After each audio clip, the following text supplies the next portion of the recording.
ரெண்டு கேள்வி என்ற முதலாக கேள்வி என்று கேட்டால் எனக்கு பொம்பளை பிள்ளை என் மகள் பொம்பளை பிள்ளை காது குத்திலிங்க காது குத்தி சப்ஜெக்டாக கொஞ்சம் தெளிவுகள் கேள்வி என்று சரி. முதலாவது விஷயம் அவர் கேட்குறார் காது குத்துறது சம்பந்தமாக. இந்த மார்க்கத்தில் சில விஷயங்கள் நேரடியாக தடுக்கப்படும். எது நேரடியாக தடுக்கப்பட்டதோ அந்த விஷயங்கள் நேரடியாக ஹராம் என்ற வார்த்தையில் நாங்கள் சொல்லுவோம்.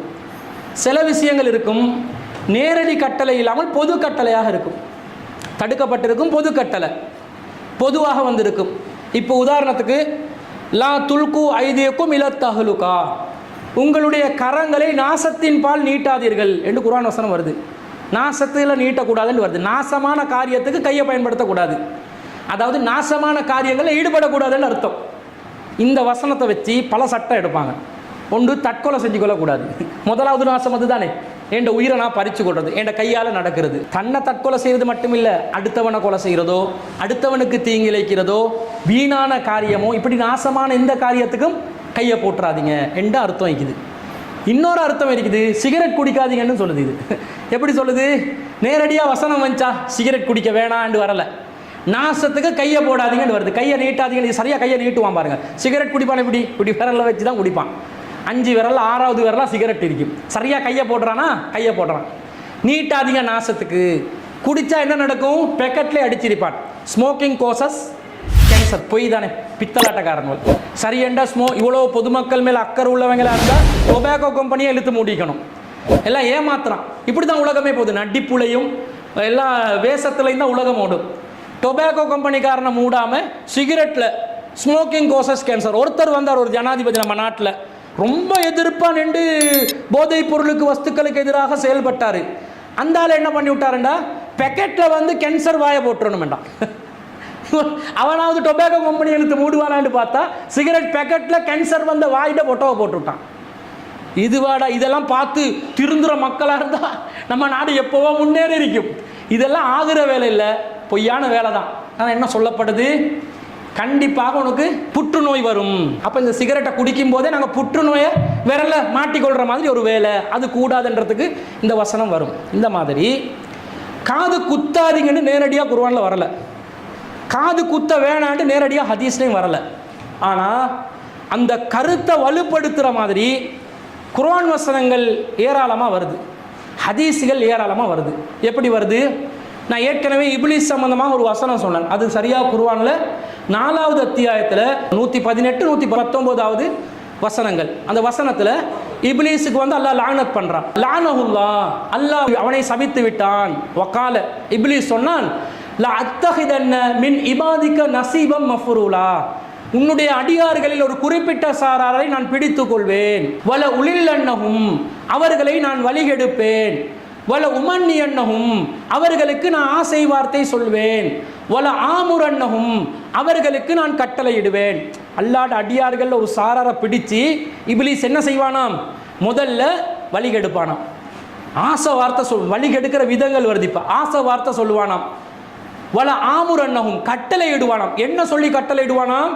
ஃபல யுபத்தி குன்ன ஆதானல் அன்ஆம், கால்நடைகளுடைய காதுகளை அறுக்குமாறு, அதாவது அல்லாஹ் அல்லாதவர்களுக்காக அறுத்து பலியிடுற மாதிரி வேலைகள், சிறுக்கான காரியங்கள், பூஜை நடத்துறது, பலி கொடுக்கிறது, இந்த மாதிரி காரியங்கள் செய்வதற்கெல்லாம் நான் கட்டளையிடுவேன், சிறுக்கில் மூழ்க வைப்பேன் என்றான். அதே போல வல ஆமுரன்னஹும், மீண்டும் அவர்களுக்கு கட்டளையிடுவேன். ஃபல யுகையிருன்ன ஹல்கல்லாஹ், அவர்கள் அல்லாஹுவின் படைப்பிலே மாற்றங்களை ஏற்படுத்துவார்கள்.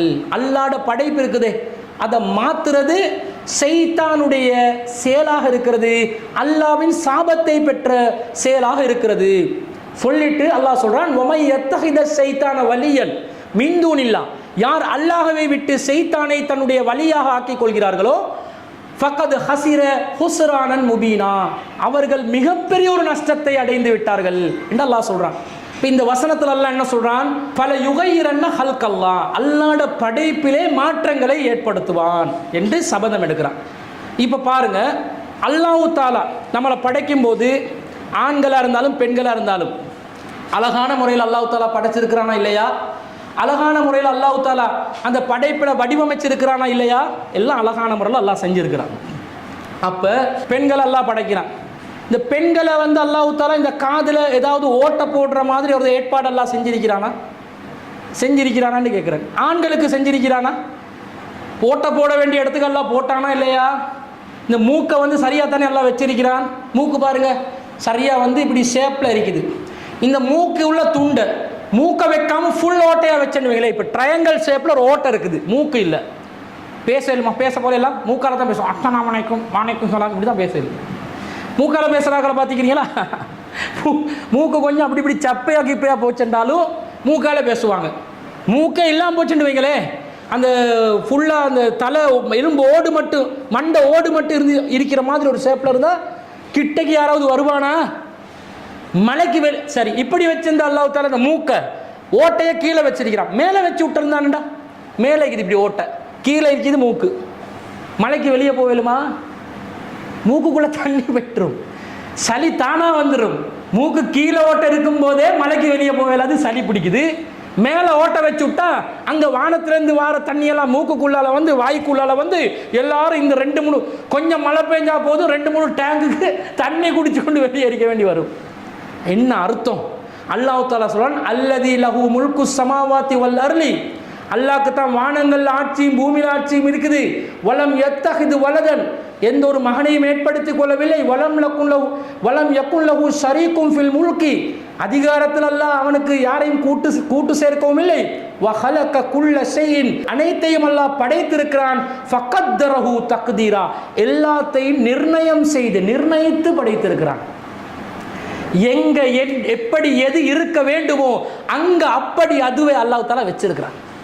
மனுஷனை லக்கது ஹலக்கனல் இன்சான ஃபி அஹ்ஸனி தக்வீம், மனிதன் அழகான ஒரு வடிவத்திலே அல்லாஹ் படைத்திருக்கிறான். எந்த இடத்துல புருவம் சாதாரண ஒரு முடியாங்க, இது இந்த புருவ முடி இல்லைன்னு வைங்களே, ஒருத்தனை பார்க்க இயலுமா? அது என்ன இங்கே மட்டும் 2 லைனில் முடிய வந்து நிற்குது? யோசிச்சு பார்க்கலையா நீங்கள்? புருவத்தில் முடி, கையில் இருக்கக்கூடிய ரோமங்கள், உடம்புல இருக்கக்கூடிய ரோமம் எல்லாமே அச்சொட்டாக எந்த இடத்துல எப்படி அமையணும் என்றதை அல்லாஹ் நிர்ணயிச்சிருக்கிறான். எதுக்கு இந்த காதை வந்து சைடில் வச்சான்? காதை தலைக்கு மேலே இப்படி வச்சிருந்தா திரும்ப உடம்புக்குள்ளே தண்ணி வந்துடுது. காதை வேறு யானை காது மாதிரி வச்சிருந்தா மனுஷன் உடம்புக்கு யானை காது.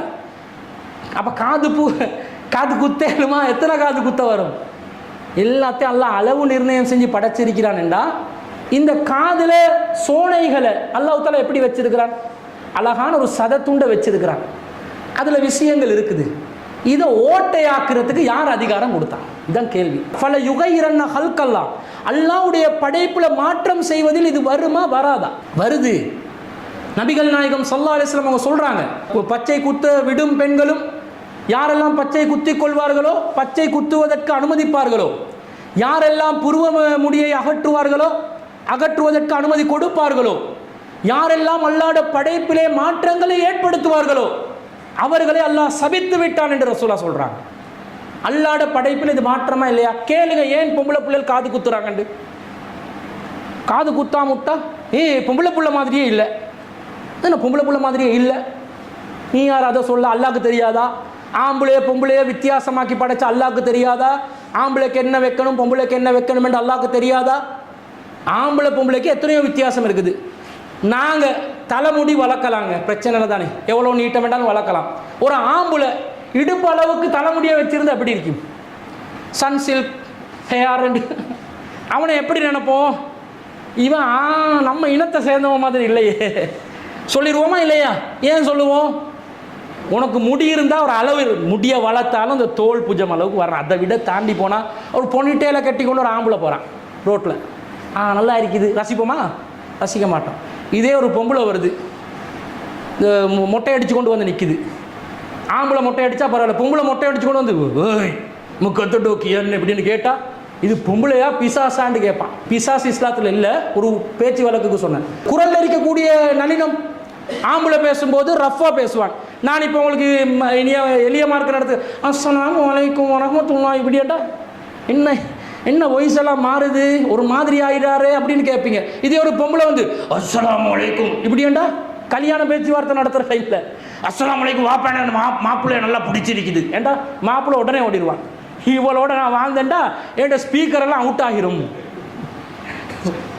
அவக்கு அல்லாக்கு தெரிந்தானே எங்க இனிமையை வைக்கணும், எங்க நளினத்தை வைக்கணும், எங்க வளைவை வைக்கணும், எங்க நெளிவை வைக்கணும், அதெல்லாம் வச்சுட்டான். இவங்க யார் அதை தீர்மானிக்க? மொத்த உலகமும் சேர்ந்து அல்லாட படைப்புல குறை சொல்ற மாதிரி காது குத்தினா தான் பொம்பளை புள்ள, குத்தாட்டித்தான் ஆம்பளை புள்ள. என்ன இது? அப்படி ஒரு விதிமுறை இஸ்லாத்துல இல்ல. நபிகள் நாயகம் ஸல்லல்லாஹு அலைஹி வஸல்லம் உடைய காலத்துல பெண்கள் காதி குத்தி கொண்டு இருந்தாங்கன்னு வரல, குத்தாம சும்மா தொங்க விட்டு கொண்டு இருந்தாங்கன்னு வரல. பெண்கள் தான தர்மம் பண்ணும்போது காதில் இருந்ததை கலட்டி போட்டாங்கன்னு வருது. கலட்டி போட்டதனால அவங்க குத்தி தான் இருந்தாங்கன்னு சில பேர் ஃபத்வா கொடுத்து காது குத்துறதை அனுமதிச்சிருக்கிறாங்க. இது அல்லாட வசனத்துல காதுல ஓட்ட போடுவதனால அல்லாட படைப்புல மாற்றம் நடக்குதா இல்லையா? இந்த கேள்விக்கு பதில் வேணும். மாற்றம் நடக்குதுண்டா செய்ய முடியாது. அப்ப சாபாக்கள் காதுல இருந்ததை கலட்டி போட்டாங்கண்டா ஏற்கனவே அவங்க ஜாகிலியா காலத்துல குத்தி இருந்ததை கலட்டி போட்டு இருக்கலாம், அல்லது அவங்க காதுல தொங்க விட்டு இருக்கலாம். உம்மு ஜர்உ அபூ ஜர்உடைய செய்தி நீங்க கேள்விப்பட்டது இல்லையா? முற்காலத்தில் வாழ்ந்த 11 பெண்கள் தங்களுடைய கணவன்மார்களை பற்றி வர்ணனை செய்து பேசிக்கொண்டார்கள். ஏண்ட கணவன் முசல் மாதிரி, இன்னொருத்தர் ஏண்ட கணவன் பௌர்ணமி நிலவு மாதிரி, இப்படி ஒவ்வொரு கணவன்மார்கள்ட குறை நேர பேசிக்கொண்ட 11 பெண்களுடைய வரலாறு சஹீஹுல் புகாரில் வருது. அதுல ஒரு பெண்மணி சொல்றாங்க, ஏண்ட கணவன் அபூ ஜர்உ, அவர் இப்படிப்பட்டவரண்டா, நான் எத்தனை மணிக்கு எழுப்பினாலும் என்னை விட்டுருவாரு, என்னைய எழுப்பவே மாட்டார். பொம்பளை விருப்பம் தானே, அது ஆக்காமல் இருந்தால் நல்லா இருக்குமே. டெய்லி கடையில் சமையல் எடுத்தா இது என்ன இப்போ பார்த்தாலும் சமையல் அறையில் அதான் வெளியே கூட்டி போக கேட்குறேன். என்னை எங்கே சரி வெளியே கூட்டி போ, இவனும் கூட்டி போவான். பேருவலை பீச்சுக்கு எத்தனை தடவடி உன்னைய கூட்டி போகிறது, அதே கிச்சிமலை பள்ளிக்கிட்ட பீச்சுக்கு எத்தனை தடவை, லைட் ஹவுஸுக்கு எத்தனை தடவடி கூட்டி போகிறது. ஏன் சமையல் அறைக்குள்ளே இருந்து வெந்து நொந்து நூடுல்ஸ் ஆகி வெளியே போயிடணும் எங்கேயாவது.